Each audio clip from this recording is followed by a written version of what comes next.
आपको एक फॉर्मूला बताता हूं साहब, जिन लोगों को पेट संबंधी, कोलेस्ट्रॉल संबंधी, ट्राइग्लिसराइड संबंधी समस्या है, तो सबसे आसान प्रक्रिया है सौंठ। सूखी अदरक को क्या कहते हैं? सौंठ। पिपली, पिपली आती है काली पिपली, और मारीच यानी कि काली वाली मिर्ची, इनको क्रश करके चूर्ण बना लो साहब। बना बना त्रिकटू के नाम से मिलता है, आप स्वयं बना लो अपने पास। और कोई भी कष्ट हो शरीर में, उसको 3 दिन, 5 दिन और 7 दिन लगेगा, आपकी बीमारी आधी वैसे गायब हो जाएगी। तो ये तीनों काम क्या करती है सर? सौंठ आपके शरीर की अंदर की कोई भी सूजन है उसको काट देता है। पिपली आपकी ऑक्सीजन कैपेसिटी बढ़ा देती है, और काली मिर्च आपकी डाइजेशन को इंप्रूव कर देता है। यानी चाहे डायबिटीज हो रही हो, हाइपरटेंशन हो रहा हो, बीपी बढ़ रहा हो, कोलेस्ट्रॉल बढ़ रहा हो, थायराइड बढ़ रहा हो, बॉडी में थकावट रहती है, जॉइंट्स पेन रहता है, ये ऐसी प्रक्रिया है जिसको आसानी से करके, देखिए देखा जाए तो हमारी रसोई की सारी चीजें, परंतु क्या है कि हमें पता ही नहीं। इस मैंने 3-5-7 दिन क्यों बोला, उसको हमेशा मत लेना सर।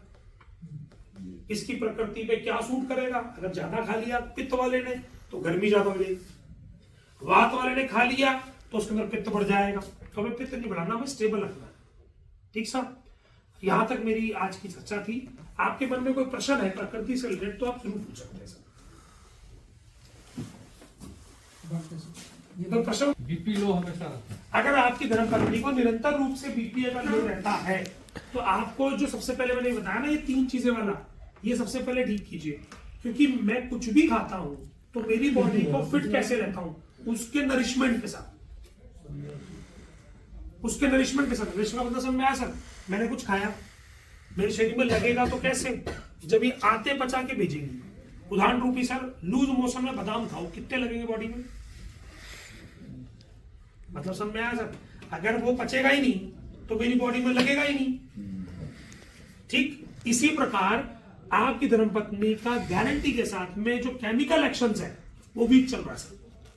ठीक साहब, अगर केमिकल एक्शन वीक चल रहा है तो अमूमन बीपी लो रहेगा। केमिकल एक्शन ज्यादा तेज चल रहा है तो बीपी बढ़ जाएगा। समझे सर? बीपी बढ़ता क्यों है? केमिकल एक्शन बहुत तेज हो गया, फास्ट स्पीड में, तो बीपी शूट कर गया। स्लो चल रहा है, धीरे धीरे धीरे धीरे धीरे धीरे, तो बीपी लो रहता है।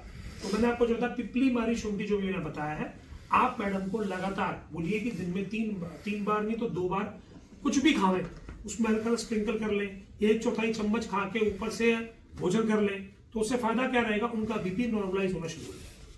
बीपी लो का ना तो कोई टैबलेट आती है, ना तो कोई गोली आती है, ना तो कोई इंजेक्शन आता है, ना एलोपैथ में ना आयुर्वेद में, कहीं नहीं।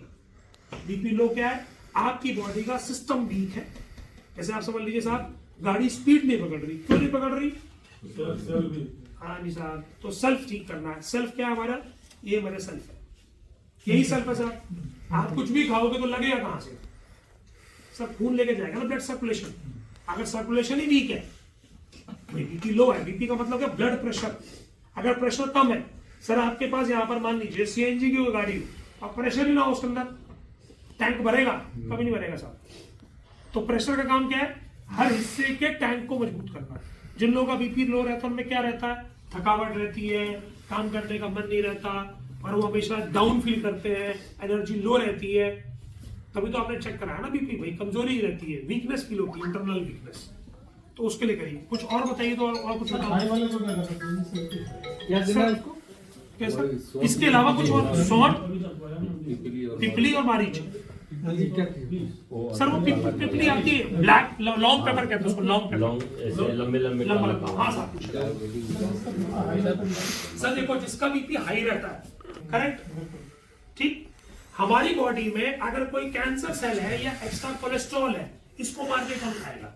हमारी खुद की बॉडी खाती है, बट उसको भूखा करना पड़ता है। उसको उधर भूख दी, सर देखो अभी आपको भूख नहीं लग रही तो आप भी सांप मार के नहीं खाओगे, लेकिन जब भूखे हो और जिंदा रहने के लिए आपको जो दिखेगा उसको मार के खा जाओगे। इसी तरीके से हमारे शरीर के अंदर अगर कोलेस्ट्रॉल जमा है, शुगर एक्स्ट्रा जमा है, भाई बीपी क्यों बढ़ता है? कोलेस्ट्रॉल बढ़ने की वजह से। कॉमन, सबसे कॉमन दुनिया में कोलेस्ट्रॉल बढ़ता तो बीपी बढ़ता है, यही सबसे कॉमन, करेक्ट सर? तो आपका कोलेस्ट्रॉल अगर आपका बॉडी खुद खा जाएगा जी। तो 3-5-7 दिन मैंने बात बताई, अगर आज ही चालू करना है ना, मैंने नहीं कहा कि नमक कम कर लो सर, नमक कम करने से आज बीपी कम होगा, बीपी 0 आज ही कम होगा, रोज कम नहीं हो सकता। आप कैंटीन में अलग थोड़ी बोलोगे कि मेरे नमक कम करा, रोटी नहीं, आप नहीं बोल सकते।